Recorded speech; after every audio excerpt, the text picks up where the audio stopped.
collectibles with all the moves. Oh my gifts! They're moving. Oh my gifts! Surprising. Oh my gifts! So many. Oh my gifts! They're shining. Oh my gifts are real moving gifts made for sharing. Some are rare, some are hangry, some like to take it easy. Oh my gifts, each sold separately.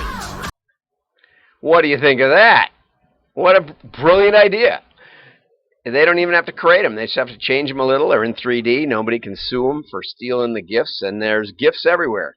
And people get it. And, I would rather send one of these than flowers. So, get on the bandwagon. They're somewhat rare. So you want to get those rare ones while you can, and maybe it'll be the next Beanie Baby. But whatever it is, it's a lot of fun. It looks like a lot of fun to me. So I always like to start with fun. Okay, and in the news, while I'm up here, marketers are moving money from broad-based brand advertising to direct response communications. And more important than ever for marketers to be able to measure the value of every bit of advertising. Yet direct marketers have their own problems, running out of stock. Yeah, that's the biggest problem we have on my clients, is that people are buying up everything they've got. Well, so that's not a terrible problem to have, although we're going to talk about it a little bit.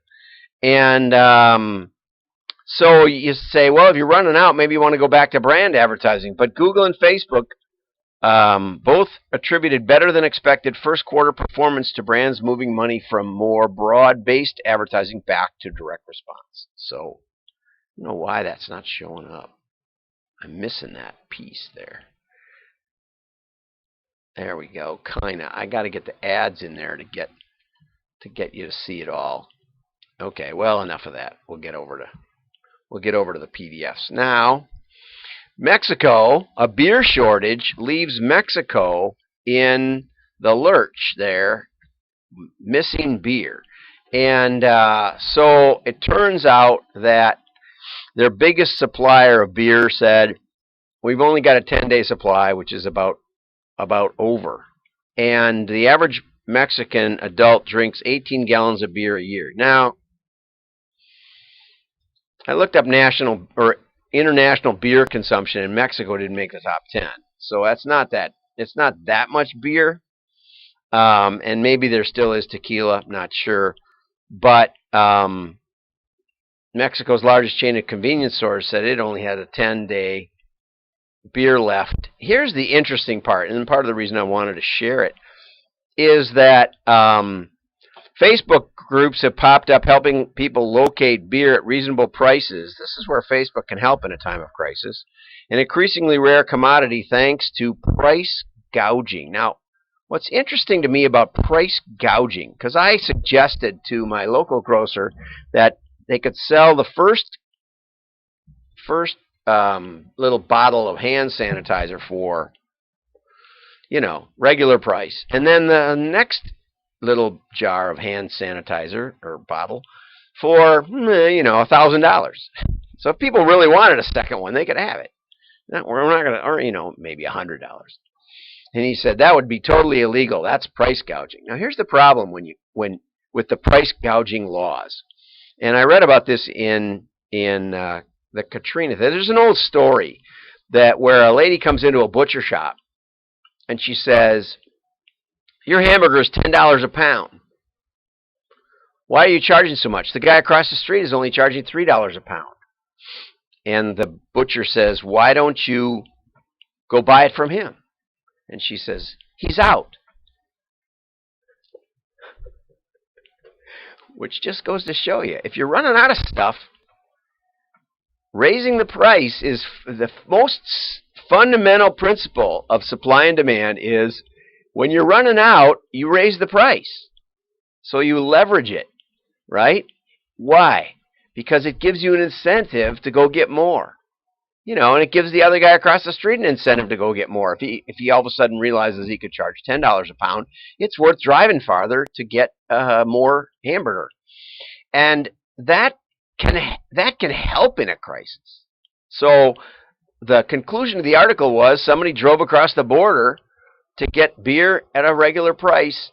Now, if he had a brain, he would probably have gotten, 40 cases and driven them back and sold them out of the back of his car.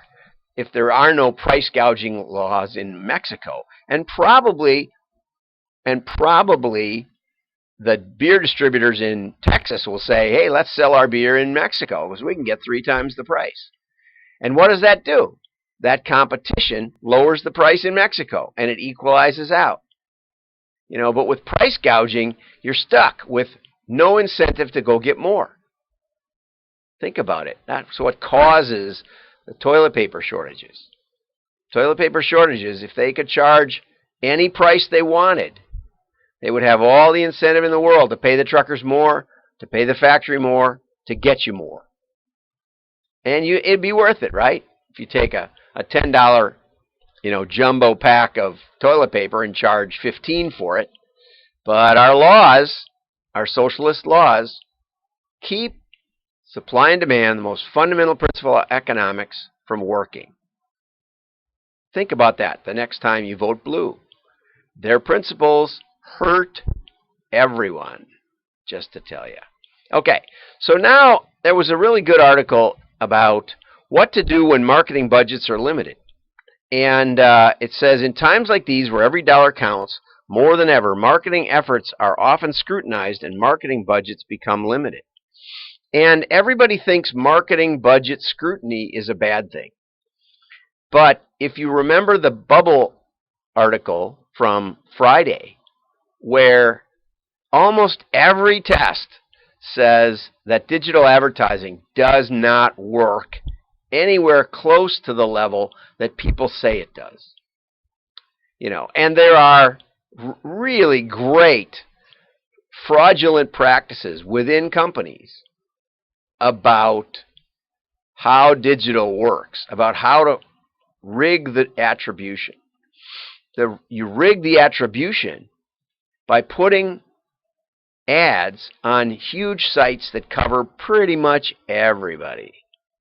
You drop a cookie on there, and I know there's other ways they're coming out with Google's sandbox, security sandbox, but I still we're using cookies on this site. I got 4 of them this morning. And so you drop a cookie on the Wall Street Journal or the Washington Post or the New York Times or CNN or MSNBC or something or ESPN. And in that process, you can rig the attribution. So now we mail a catalog to your customers or to rented lists. Guess what?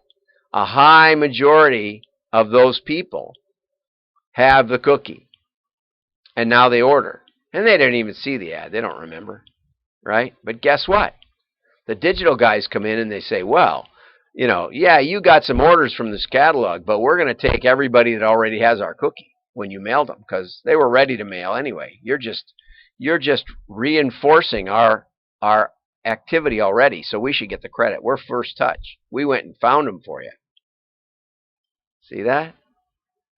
Even if people don't know they saw it. And maybe they didn't even see it. Maybe their computer was just left on ESPN, like mine is a lot of the time, when there was sports. Great MMA this weekend. UFC had the guts to put up a fight, and everybody watched it. Huge success. Great fights. Great fights.